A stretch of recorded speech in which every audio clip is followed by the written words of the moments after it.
Hi, this is Humilos, and you are now watching the Zelda Universe podcast. Aren't you lucky?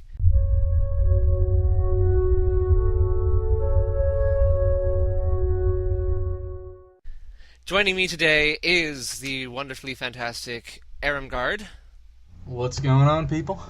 and I don't know if you guys have been paying attention this week or not, but we got a lot of lovely new information regarding a Link Between Worlds coming out on the 3DS in just a month and something. So, oh my goodness, Exactly 1 month and something days. it is gonna be freaking amazing. And not gonna lie, like I was not 100% enthused until this past week to like be playing this because it's like those of you that have been watching a lot know that I really do love Link to the Past, but just seeing a rehash Link to the Past didn't really, I don't know, it wasn't doing a lot for me.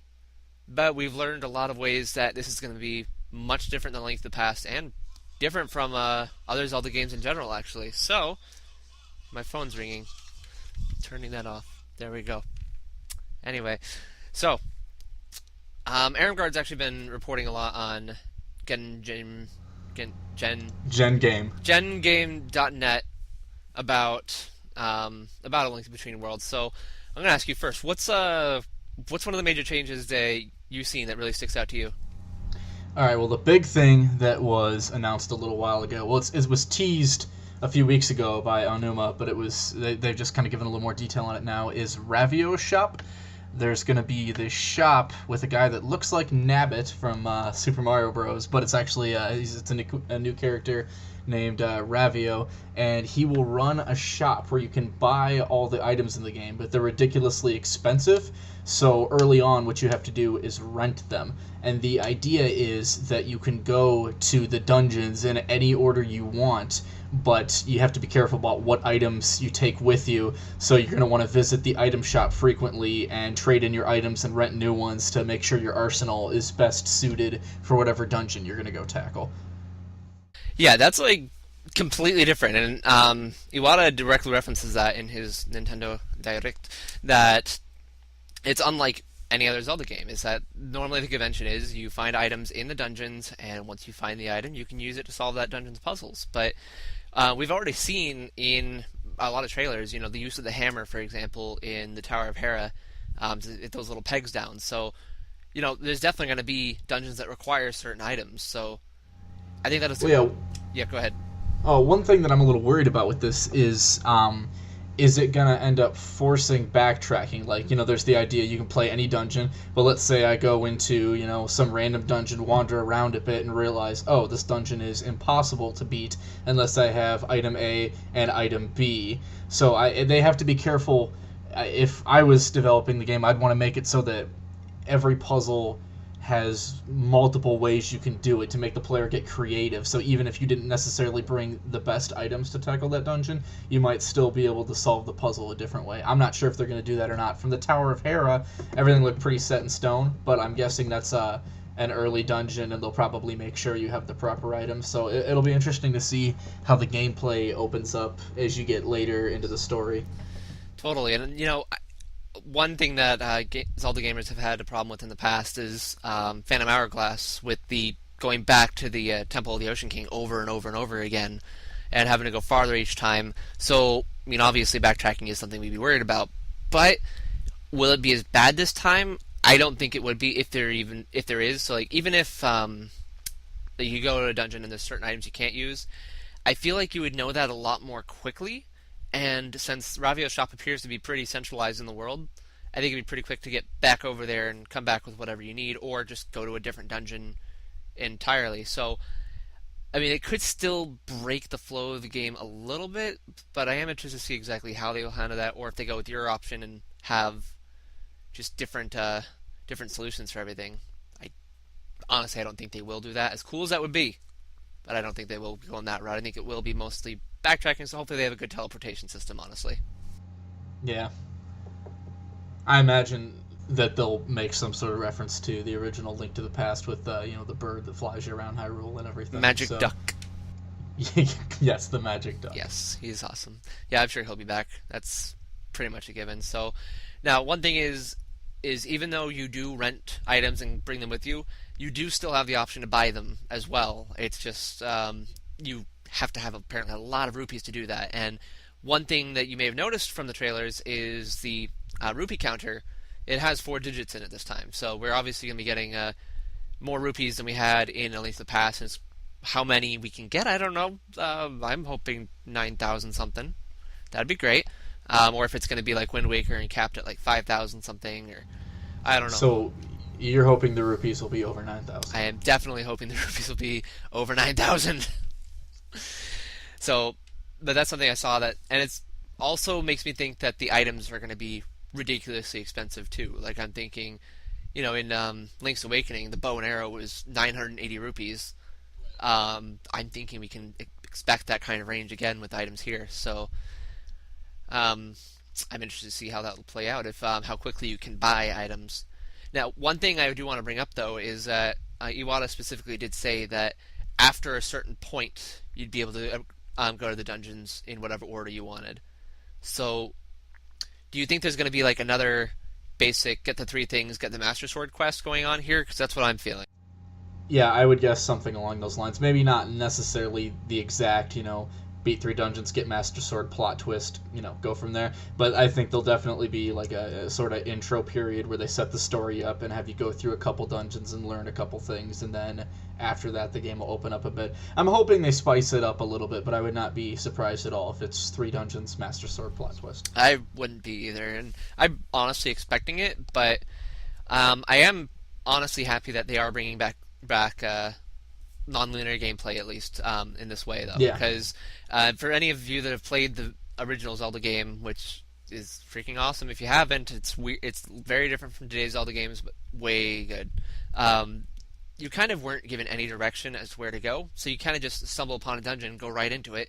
And at certain times, you wouldn't be able to have the items, but for the most part, you'd have everything you need to get through it. Like there are just 3 or 4 items that were required for dungeon progression at all, and that's something that was really fun. It gave you a lot of freedom. And then in A Link to the Past, it continued where in the Dark World, I think as early as beating the first dungeon, you could start sequence breaking and go to like the 4th dungeon right after the first dungeon, and that made it created a bigger challenge as well for me. Is like you just kind of go out of order and you weren't told what to do. And the last game that was really existent in any way was Ocarina of Time, but you could really only do 2 dungeons out of order, and it was kind of a pain to do it that way. So I'm happy they're bringing this back because that's when Zelda was first being created. The team at Nintendo and Shigeru Miyamoto, his team, they had 2 pools of ideas. They had a pool of idea for Mario, and they had a pool of idea for Zelda. And they're like, okay, so we're going to do linear gameplay with platforming. That's the Mario pool. Non-linear gameplay with adventuring. That's going to be the Zelda pool. And that was like the very base of Zelda was non-linear gameplay, but it very much went away from that after a while.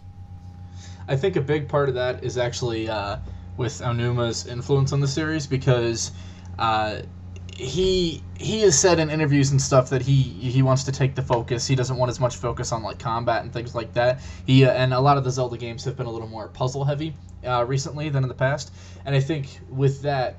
With puzzle heavy gameplay, it kind of forces you to get items in a certain order, because like you said, get an item in a dungeon, use that item to beat the dungeon. So like if you play dungeons out of order, and if you were able to play dungeons out of order in a modern Zelda, you wouldn't be able to beat them because they're more puzzle centric and less combat centric. Whereas like you said in the first Zelda game, you could walk into almost any dungeon and you'd probably get your butt kicked, but it was technically possible to get through it without having A, B, and C item to help you through. Whereas since modern Zeldas are more puzzle heavy, they're also more item heavy. And so hopefully, that won't be as much of a thing. They're going for the non-linear thing in A Link Between Worlds, because you'll be able to get any item at any time as long as you have enough rupees. So Right. we'll see how they implement that. Now, because I don't want to get flamed here or anything, I do want to just mention real quick, Skyward Sword did to a degree have non-linear gameplay in it. At the point of the hero's quests, for the song and all that, you were able to go in kind of whatever order you chose. Did it matter? Not really. It didn't change. It was just kind of go that way and you could do this, and you were directed essentially to do that. But Right. here's the But thing. that was mostly filler. Right, it was mostly filler. And here's the other thing is you actually didn't have that choice. You were told you had that choice, but if you went the wrong way, you would actually break your game. So that's why I'm not counting Skyward Sword. Yeah. Yeah. So that's going to be a really big thing in there. That it seems like they're really focusing on that, and I think this is an example of Iwata kind of following through. Not necessarily Iwata because he's just kind of presenting it, but Aonuma and his team following through with the promise they made at the Nintendo Direct. I think it was earlier this year, where they're talking about Right. ideas for future Zelda. They're talking about incorporating multiplayer, and they're talking about nonlinear gameplay. So we are seeing that they are following through with those things, and whether multiplayer is going to be some big thing in Zelda Wii U, or if they're still going to incorporate it somehow into Link Between Worlds, which I don't think they will, or if they believe they've already done it with Wind Waker, I don't know. But since we saw this promise fulfilled, I'm expecting we'll see the other one fulfilled in some way, whatever one that is.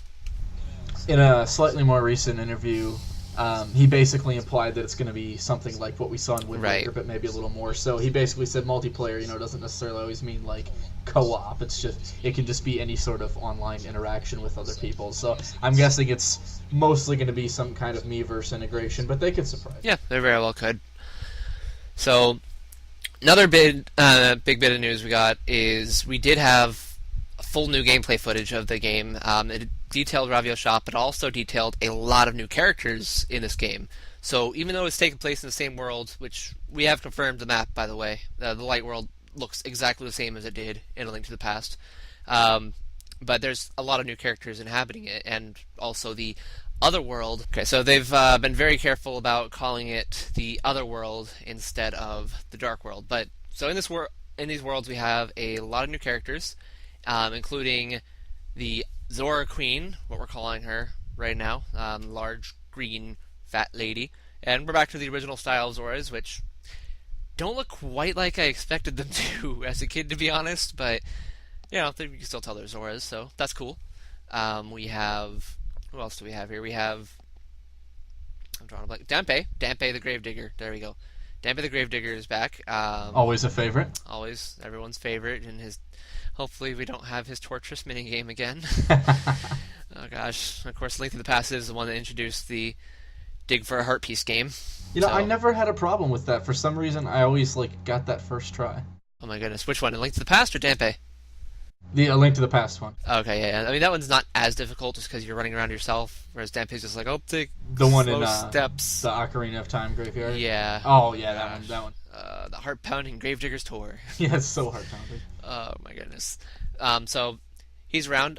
We also have some promotional artwork that was released for the game that reveals the very specifics about the different characters in there. So we also see a family, the child of which looks a lot like Link. Kind of a chubby Link. Yeah, a tiny little chubby Link, and he's got a nice looking mom, and his dad looks like Grumpy from Snow White and the Seven Dwarfs. And so what that is, if that's actually either drawing of Link when he's young, or my personal theory relates to other people we've seen. In the gameplay trailer, we saw a character named Hilda. And yes, it's confirmed we did see Zelda already in the video, but this is Hilda. Now, those two names sound similar. When you look at Hilda, she kind of looks like Zelda. She's got purple hair and an upside down Triforce staff, which we don't know the full meaning of the upside down Triforce yet, so I'm not going to talk too much about that yet. But so are we looking at the princess of the other world? And does that mean that everyone has a double in that world, similar to Termina and Hyrule from the Nintendo 64 games? Yeah, I'm definitely getting a Termina vibe here, and especially since in one of the Nintendo Directs, Iwata pointed out that there was two Triforces in the A Link Between Worlds logo, and he said that was important that there was a shadowy Triforce. So I think we might see a Termina type scenario here where it's not actually the Dark World we're visiting in A Link to the Past, but some sort of parallel world with possibly a parallel Triforce, and judging by these screenshots, at least a parallel Zelda, and maybe some other characters too. Right, and that makes me wonder, is that little Link maybe a parallel Link, like a little young Link who hasn't gotten to the point where he can save Hyrule yet? I don't know. I think, yeah. That sounds good to me.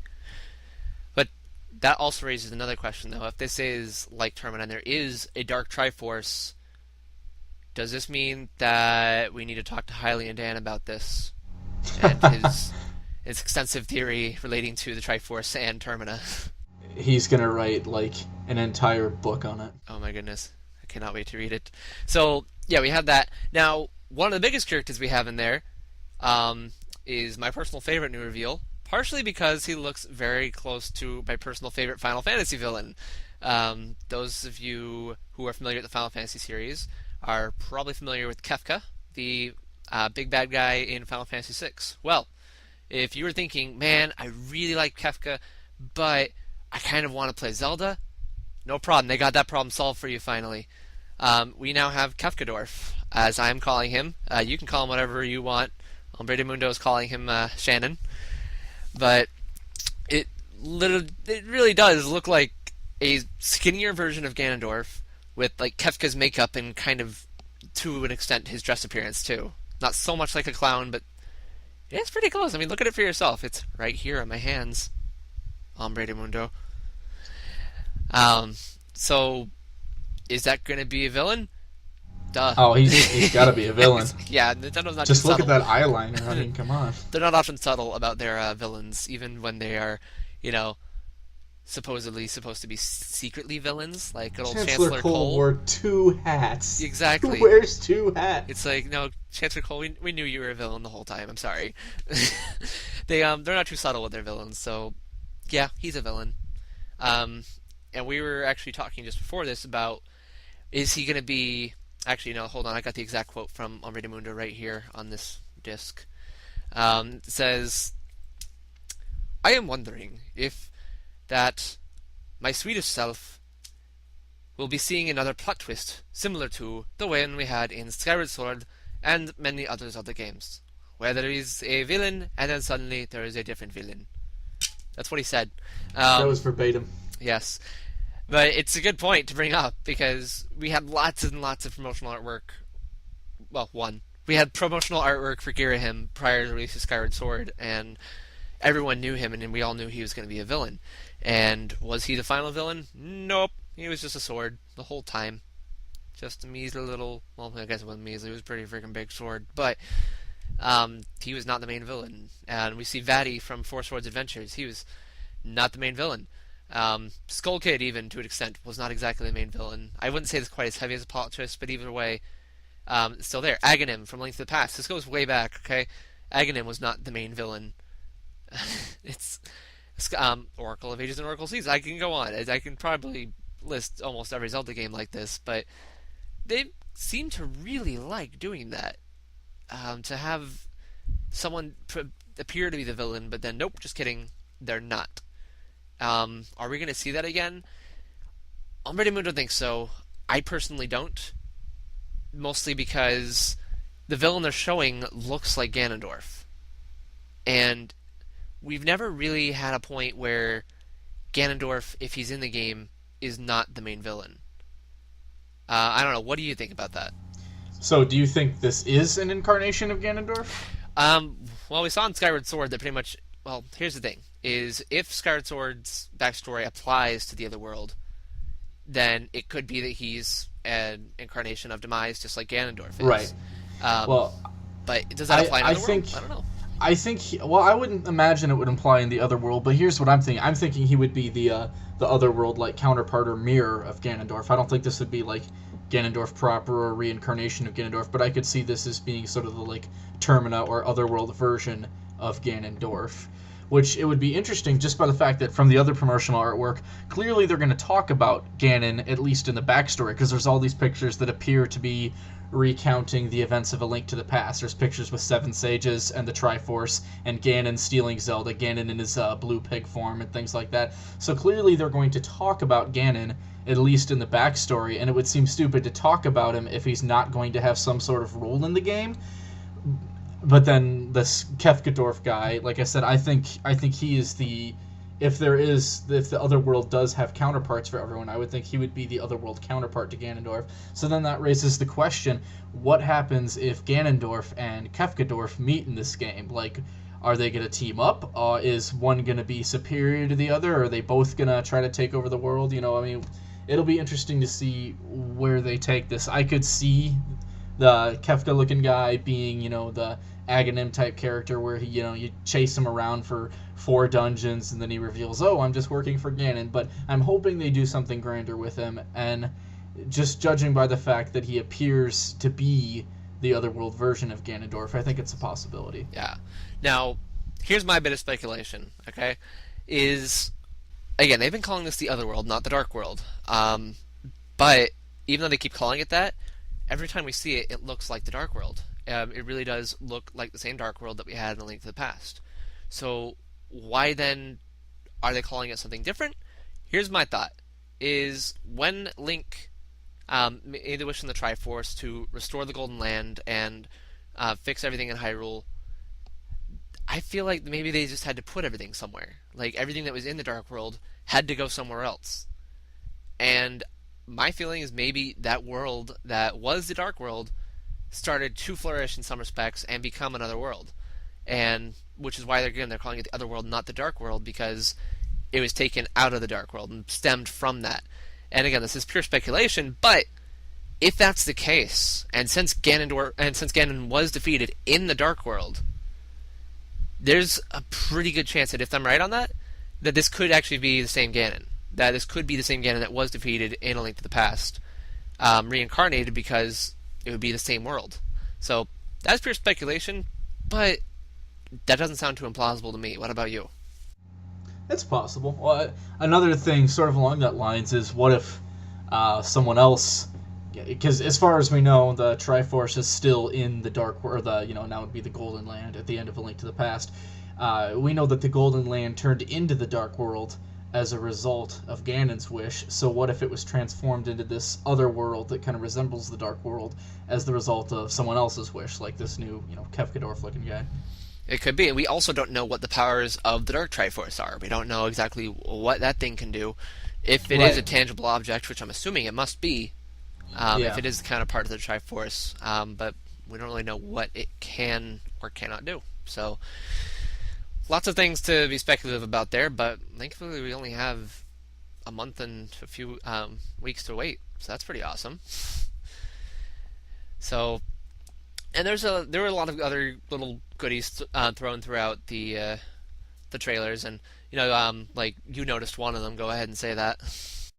Yeah, if you pay close attention when they show Ravio's shop, in the bottom right-hand corner, briefly, you can see Majora's Mask hanging on the wall. Majora's Mask remake confirmed. Yeah. Well, at least we can now officially say that Nintendo gave us Majora's Mask on 3DS. Yes. Yeah, definitely. Oh my gosh, that's so sad to say out loud.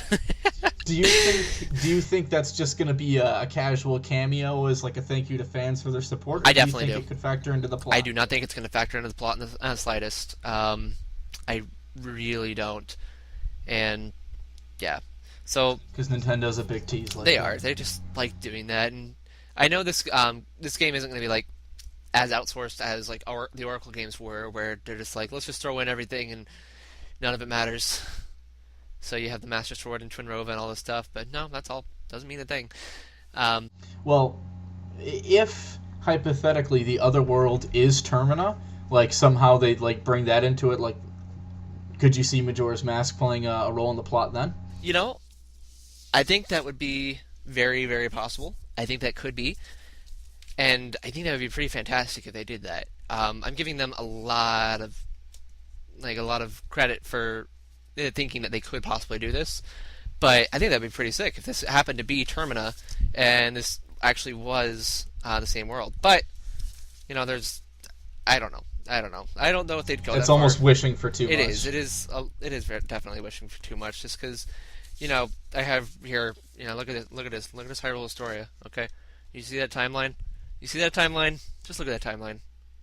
Does that make sense to you? No. No. And it's like we have Majora's Mask in the adult timeline and Link to the Past in this one. I don't know. I don't think they're gonna just do it. And if they did, whatever. Majora's Mask is in the wrong timeline now. I don't know. I guess Termina exists too. I don't know. I don't think it's gonna mean anything, to be honest. If it did, that'd be sick, because that would mean Kefkadorf is maybe Majora. Oh, I don't know. Ready the fanfics. Yeah, yeah. Start those up, please, and come to the theorizing section of Zelda Universe forums to post your ridiculous theories. I don't care how much you love them; they've all been proven to be ridiculous. Just gonna keep on doing that. Polar Yeah. shifts. Oh my goodness. Upending tea tables and all that. So, I don't know. Was there anything else in the trailer that really stuck out to you as being something we should talk about? Nothing really popping into mind. I think we covered all the main Yeah. ones. So that's it. So we got a lot of stuff to keep us going for the next month and a half, and I think it's definitely been upgraded from a I'm gonna buy it because it's Zelda thing to a I want to just buy it thing because it looks great. So I'm definitely liking the direction they're going with it. It's gonna be fresh, and I like that. I like that it's gonna be fresh because for any of you longtime Zelda fans out there, you're gonna know exactly how I feel about this. It's a you don't particularly I don't feel particularly challenged by a lot of Zelda games that come out just because I know what to do. There's a block. I push the block over there. Okay. There's a switch. I hit the switch. Okay. So I'm thinking that there's a lot of opportunity they have here to really change the way it's played and make us think differently. And I'm excited about that. Yeah, the one thing I am still worried about is just based on the E3 demo. I'm worried that it might be a little too easy, but again, that was an E3 demo. They don't generally make those too hard. So, and as long as there's I don't mind if the game, I don't. Not every game has to be as tough as like Adventure of Link or anything like that. As long as there's enough, places for me to explore, interesting things with the plot. As long as I'm getting the Zelda experience, it doesn't have to be the hardest game ever made. I understand that since we've been playing Zelda games since we were kids, a lot of that stuff is going to come easy to us, but as long as they find ways to keep it Right, fresh. there's a very good possibility that since, the last two Zelda games that have come out have had hero mode, that they'll maybe add that into this one too. I'd like to see that. I mean, I know hero mode's not exactly a huge difference between games, but it's enough to make it more of a fun challenge.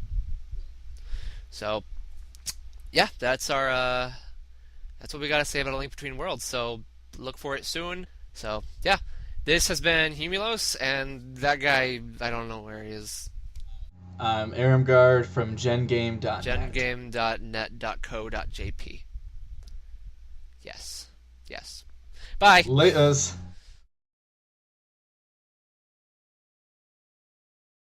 We see like the Zora Queen, who is this very fat blob lady thing.